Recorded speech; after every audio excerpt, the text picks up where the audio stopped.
آج اگر ہم کراچی کی سیاست کی بات کریں تو بڑا اہم دن رہا کراچی کی سیاست کے حوالے سے، بالخصوص متحدہ کے حوالے سے۔ متحدہ کے جو دھڑے الگ ہوئے تھے 2016 میں، 2019 میں مصطفیٰ کمال اور فاروق ستار کی صورت میں، آج وہ دھڑے واپس اپنے مرکز کو واپس پہنچے ہیں، بہادرآباد مرکز میں۔ اس کے ساتھ ساتھ اگر ہم بات کریں کہ بڑی اہم گفتگو ان رہنماؤں کی جانب سے کی گئی اور بڑے دعوے بھی کیے گئے۔ مصطفیٰ کمال کا یہ بھی کہنا تھا کہ کچھ لوگ شریف کیا ہوئے، اب پورا شہر اب بدمعاش ہو گیا۔ اور ساتھ ساتھ خالد محمود صدیقی نے کہا کہ دیکھتے ہیں کہ 15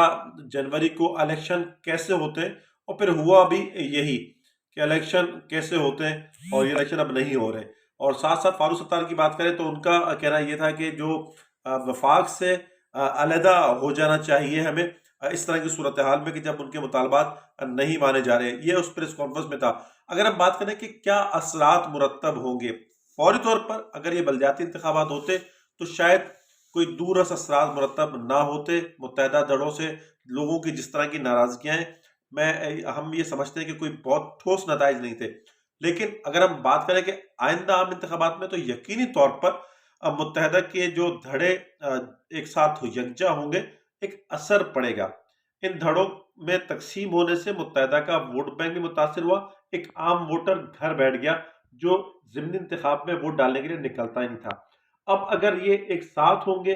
ایک اسٹیج پر ہوں گے، ایک پلیٹ فارم پر ہوں گے، ایک نشان پر ہوں گے، تو یقینی طور پر ہم یہ نہیں کہہ سکتے، یا کوئی بھی اس وقت یہ کہنے کی پوزیشن میں نہیں کہ ماضی والی صورتحال واپس آئے گی۔ لیکن جو جماعتیں، بالخصوص اگر ہم بات کریں کہ تحریک انصاف ہو، جماعت اسلامی ہو، پیپلز پارٹی ہو، اگر ان کے لیے کراچی میں انہیں یہ نظر آ رہا تھا کہ اب میدان کھلا ہے، تو وہ میدان کھلا نہیں ہوگا، مشکل ہوگی۔ ہاں، اگر یہ فوری انتخابات ہوتے تو یقینی طور پر ایم کیو ایم کو بہت